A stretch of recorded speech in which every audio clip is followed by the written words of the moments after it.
Welcome back to my Pagan Plan with Me series. Today we're going to be setting up my April monthly spread.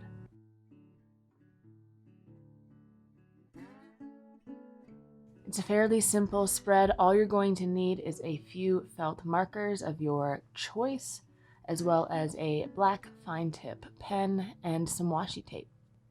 I write the month up the side of the page, and I will eventually be cutting it out slightly so that you can see the washi tape on the other side.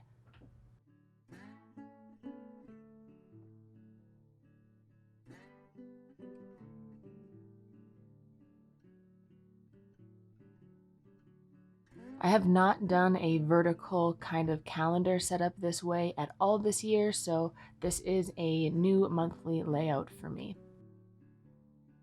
I go in with my black fine tip pen and create these cute little heart plant decals. I can't decide if I think they're hearts or if I think they're plants. I don't know.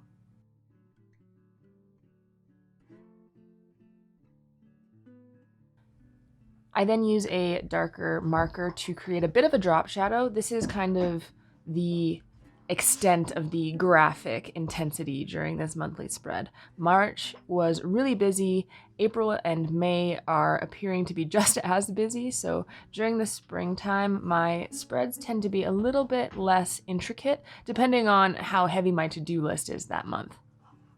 Because I have a busy month, I opted just for a really clear 1 through 30 calendar, so I had lots of room to write down events or important things I need to remember, as well as a smaller representation of the calendar so I can see the whole month in a traditional kind of calendar layout as well.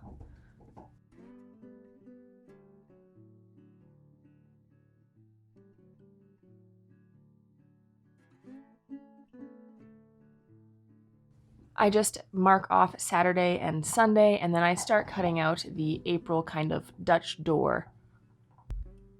If you are someone who watches my Pagan Plan with me frequently, you will notice that I normally don't do my calendar on the right-hand side of the page. Normally I would do it on the back side so that it would open up to my notes and my tracking page. But again, I wanted to switch things up for April and try something out that was a little different.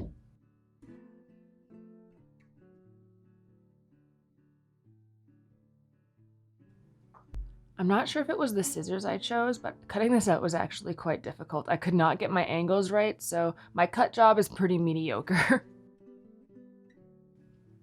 I like just the little hint of color that the washi tape adds. It's a really simple washi tape, but it's probably one of my favorites because the colors are so muted.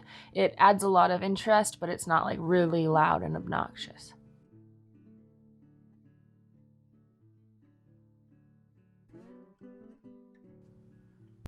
I am now moving on to setting up my morning routine tracker. I have had a heck of a journey with morning routines in 2022. I feel like I have really made some serious progress over the last few weeks with getting clear on my morning routine preferences and getting a little bit of a flow developed. So a few more tweaks for this month and we'll see how it goes, but it's finally starting to get refined down to like the ideal combination of activities.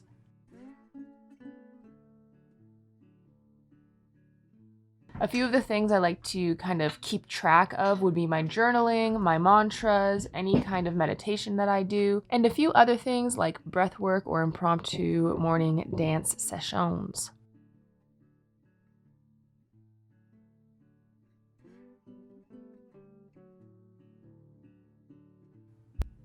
Other than that, I leave a little bit of an area just for some notes or some shopping lists, whatever comes up throughout the month.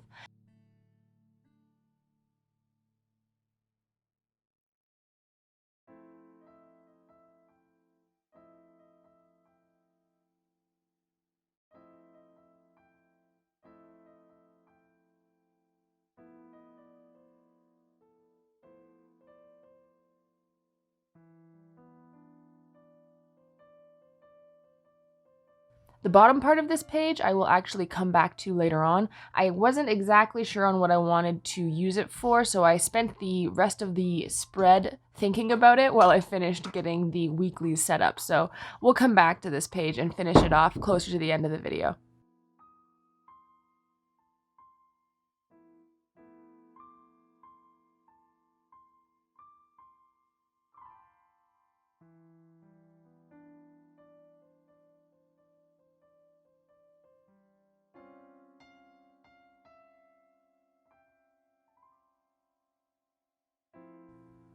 Classic rolling weekly for me. I have an area for notes as well as tasks. All I'm doing for the graphic is just the drop shadow and this detailing of the heart plant up the letters.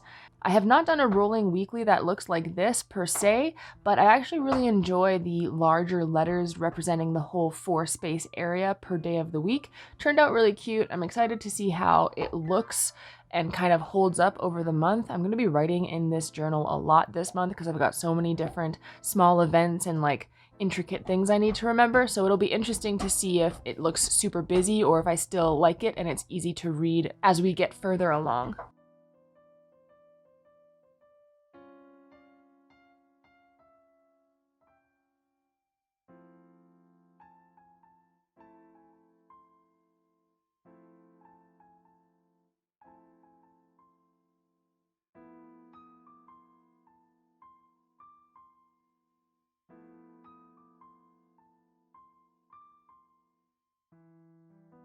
I did change the way I am using my rolling task lists. Instead of having the days of the week pre-written out and selecting one when I complete a task on that day, I'm just going to jot down the initial of the day of the week when I get whatever I'm doing done.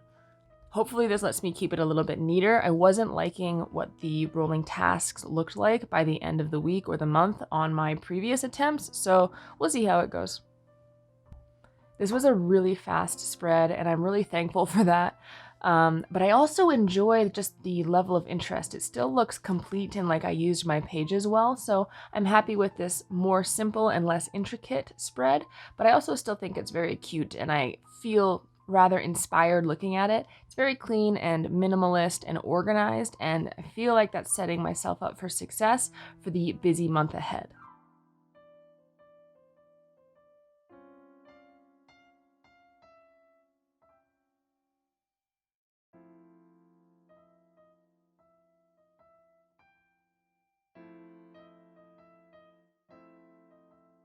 Now back to my little tracking page here. I'm just setting up a weekly chores list of a sort.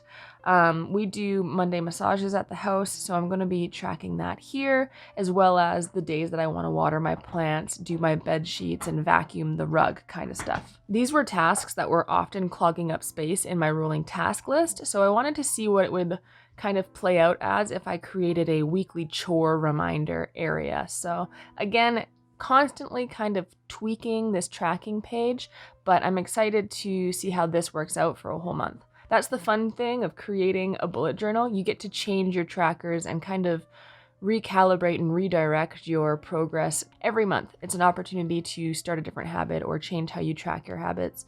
I like it.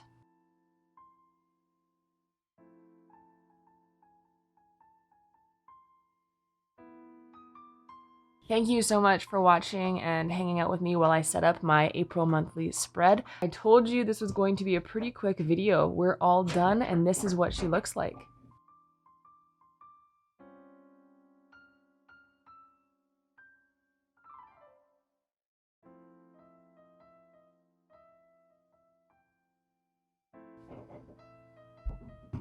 I hope you guys have a fantastic month. As always, may the force be with you. I will see you all back here very shortly with another video. Bye-bye for now.